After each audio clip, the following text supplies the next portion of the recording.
Tell us about this film festival. I knew about it probably about maybe 3 weeks ago because I knew Bumble Ward, and I'm like, how come I'm not going to this film festival?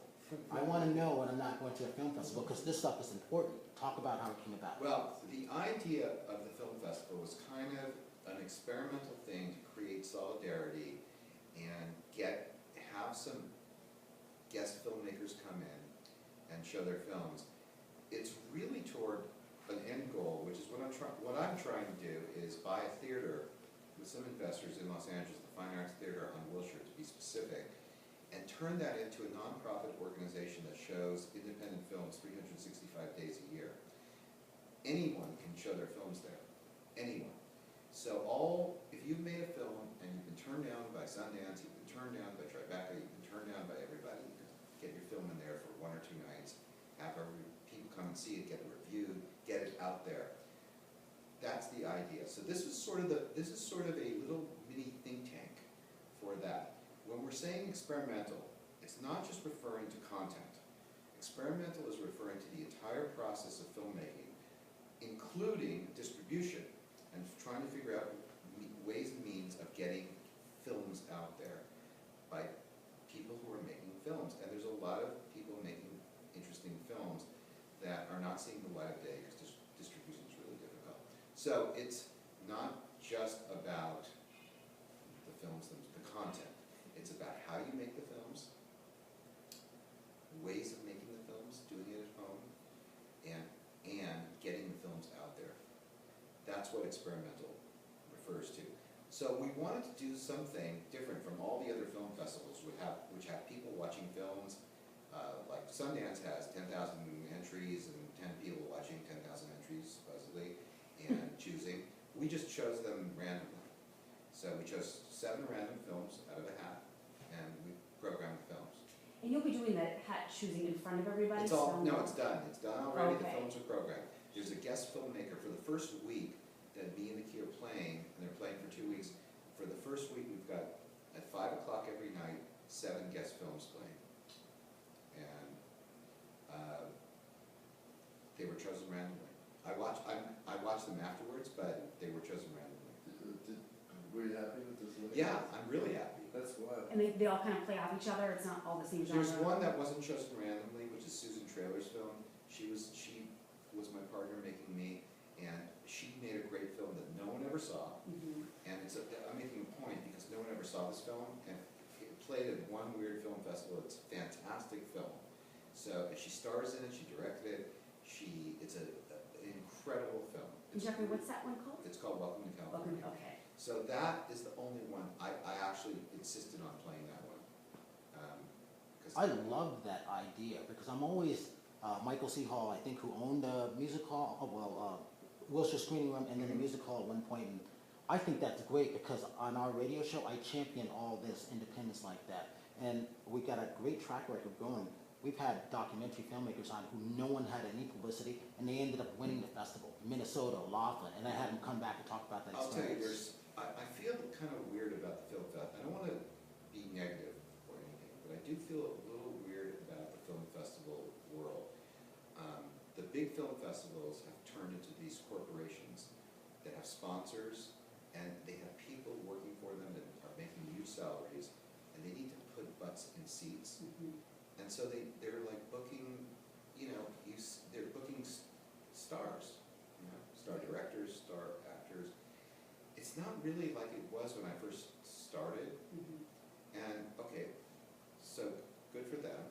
And then there's all these other little film festivals that seem to be preying on you pay a big fee to, get shows and blah blah blah. Seem to almost be like taking advantage of filmmakers. I think the only real way to do this, Mm-hmm. and this is what this is about, is doing a non-profit company where we don't have to put butts in seats, we don't need sponsors. Sure. We've got a theater, and it's a calendar theater, and we've got all you got to do is sign up, and your film gets shown. You're responsible for promoting and doing everything online. All that stuff is available. But you get to come, and then throughout the year, filmmakers come, it's a social thing where we actually engage, not just online separately, but people come and there's a cafe, coffee bar, blah, blah, blah. And it's kind of like American Cinematheque, but for real to do-it-yourself filmmakers. Or it's like what Quentin is doing at the new Beverly, but that's only actual film stuff. Okay. But this is like the digital version for kids who are making films.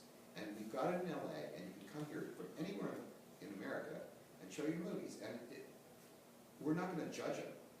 There's no you sign up, you can show your movie for a night or 2 nights. Wouldn't that be awesome? Amazing. Yeah. Were you inspired? We need something like that. Oh, yeah. We need, because everyone, we really do. Were you inspired by some of your film students at USC? I was, you know what, teaching at USC, and then I also taught at AFI for a year, or maybe 2, was one of the most inspiring things.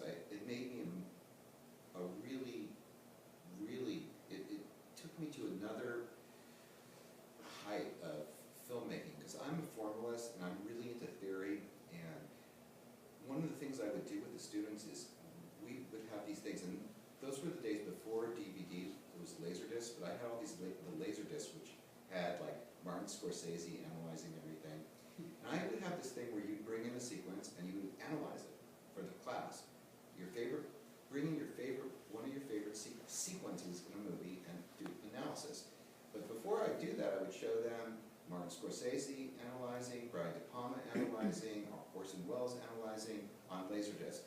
So these were movies where you'd watch and you'd hear the director talking, the very first ones on Laserdisc. So we were really talking about film language and film theory. And by the way, one of the parts of the manifesto is you got to really learn all this stuff before you start trying to do crazy stuff. You got to learn how to do the rules before you break the rules. So I learned so much from teaching. That was like one of the most fruitful times of my whole life. In fact, that's when some of the things like the key began to take place in my mind about figuring out how to do these new approaches to film. I just didn't know how to do them at that time because the technology was not there. Then the technology evolved and arrived, and it's here now. Talk about the key. Look, David, talk about the key for a second, and then I'll talk about it. Trailer was amazing. Jefery sent me the script, and it's based on a Japanese author's novel. And it was just so personal. It's such a it's such a unique film. Jefery's truly an artist, and he has created a masterpiece.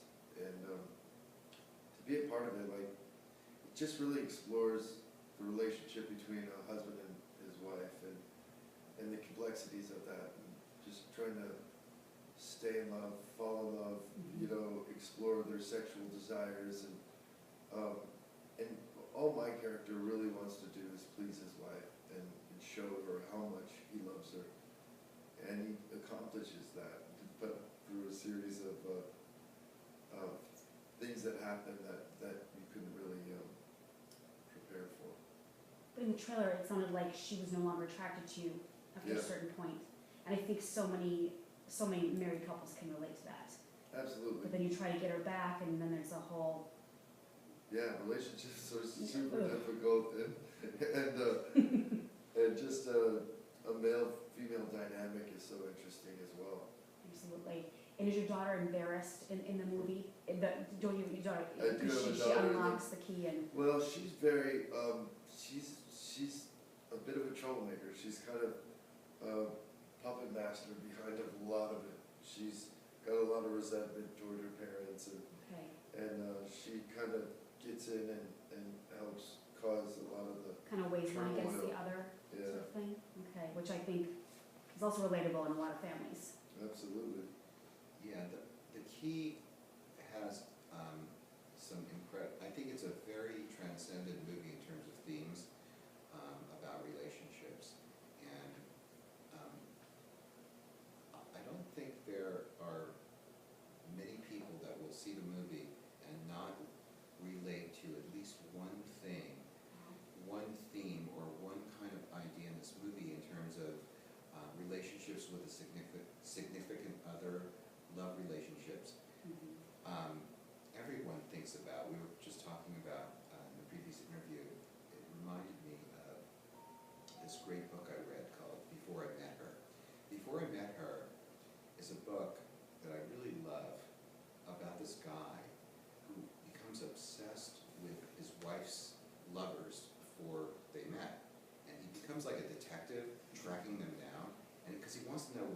what his wife did like in bed, and how she made love to them, and how, you know, blah, blah, blah, all this stuff. He becomes obsessed with it.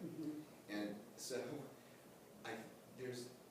that's just one idea that's in this movie that is really kind of an interesting idea. I think people do think about that.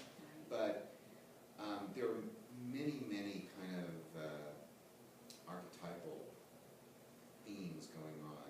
And that's why this is such a, I think, kind of a really interesting movie. Everyone takes one thing away. Oh my God, I felt like that once. Absolutely.